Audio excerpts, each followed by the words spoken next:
The first part of using the kit is to prepare your workstation.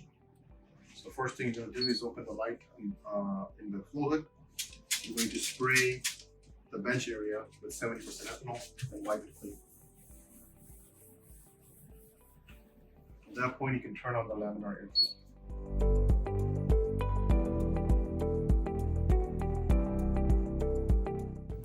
In order to use the two-color Aspergillus detection kit, you're going to need a variety of different components. You're going to need P200 and P10 pipette tips. You'll need a test tube rack and some test tubes. You will need P200 as well as P10 pipette tips. And then you're going to need the Eco 48 qPCR plate and the film that goes with it. That's it.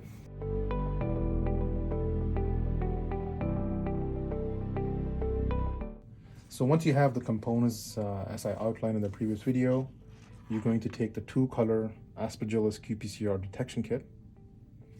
It is sealed on the back, so the first thing you're going to do is cut the seal off using a razor blade. So once you have the kit open, you're going to find a variety of different components. You'll have two tubes containing the Aspergillus detection qPCR master mix that is colored blue. Then you're also going to find the controls for the kit. So there is an internal control template, and then there is a Aspergillus detection positive control. Then you will find the yellow dye rocks for qPCR machine compatibility, and as well as two tubes of DNase, RNase, protease-free water.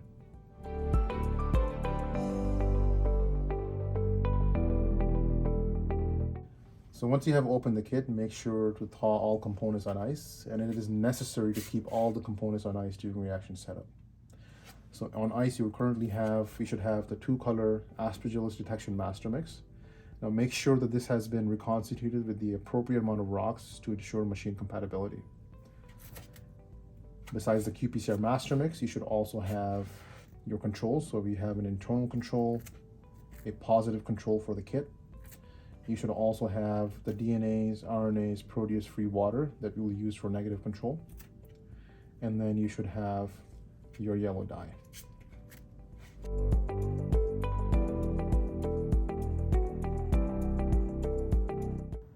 So the very first step you're going to do is to take your two-color Aspergillus detection master mix. That's at 2 times.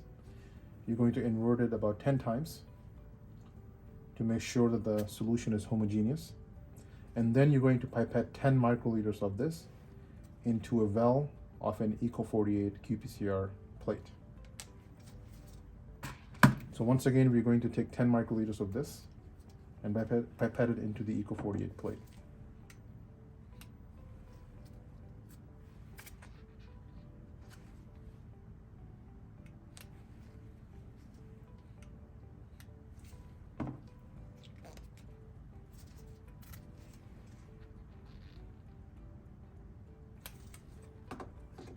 So I have pipetted into 2 different wells. One of them is going to be used for our sample, and the other one for the negative control.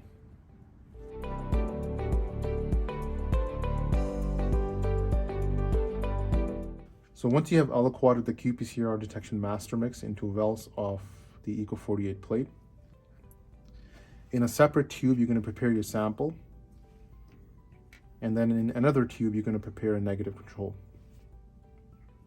So your sample tube contains water, yellow dye, internal control template, as well as your sample DNA. Your negative control just contains water, yellow dye, and the internal control. So once again, the difference is the sample tube actually contains your DNA, whereas the negative control does not contain sample DNA. Once you have these 2 tubes prepared, you're going to aliquot them into the appropriate wells of the Eco 48 plate.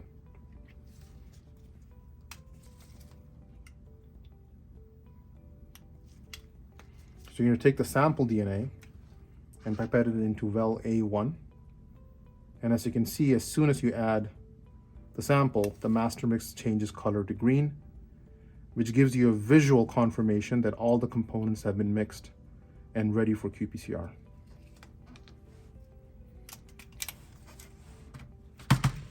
Once again, in the well containing the other qPCR master mix, you're going to aliquot your negative control.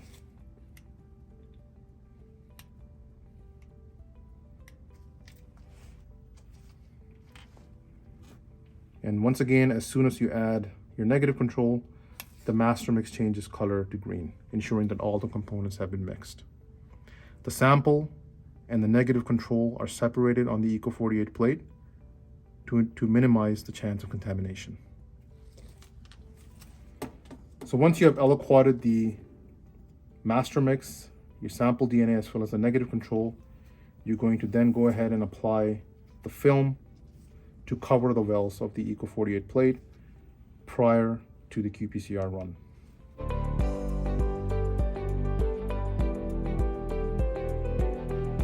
So once you have added the qPCR plate into the Eco 48 machine, the very first thing you're going to do is go to the computer to which the Eco 48 is attached or connected to, and you're going to double click on the Eco 48 icon. Double clicking this should launch the program, the Eco 48 program. Make sure your window is maximized. One very important thing to notice is that at the bottom of your screen, under the status, it should say instrument ready. That means you're ready for using the Eco 48 machine. At this point, you can set up your experiment type. So for application note, you're going to select quantitation. For detection chemistry, you're going to select delta-seq. And for starting material, you're going to select DNA. At this point, you can name your experiment. For this time, we're detecting Aspergillus DNA in our sample, so we're going to name the experiment Aspergillus DNA detection. Once you have named the experiment, you can click on the green icon, the green checkbox icon over here, which will take you to the next item on our list, which is setting up of the thermal profile. So you're going to click the Add Stage button over here, which will allow you to set up your thermal profile. The very first stage you're going to select is incubation. For the temperature, you're going to set it to 95 degrees Celsius for 2 minutes. You're going to go and click the Add Stage button again, and this time you're going to select two-step PCR. And that's it for your thermal profile. For the number of cycles, you're going to select 35. And this ensures that the experiment will be complete within 45 to 50 minutes. Then you're going to go and select your plate layout. So there are two different items that you have to set up. The very first one is the setup assay, and then you have to set up your sample.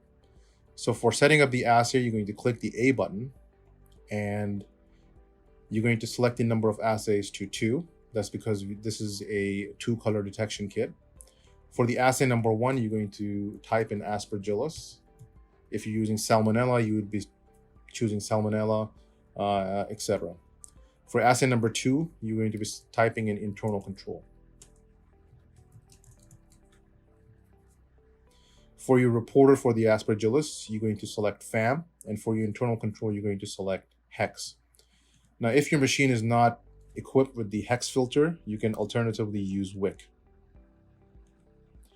For the quencher, you're going to select non-fluorescence for both. Once this is complete, you're going to click the green checkbox item again.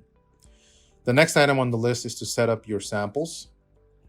So we had 2 different samples. One of the samples had DNA and the other one did not, which was our negative control. So you're going to set the number of samples to 2. For sample number 1, we're going to select Aspergillus DNA. And for sample number 2, you're going to type in negative control. Once again, click the green checkbox. At this point, you're ready to label the wells of the Eco 48 plate. So if you remember, well A1 is where you had your sample containing the DNA. So you're going to select Aspergillus DNA for this well. And the last well on the A row, or A8, is where you pipetted your negative control. So you're going to select negative control for that. Now, since you pipetted the same master mix into both wells, you're going to select both wells. And for both wells, for the assays, you're going to select Aspergillus as well as internal control.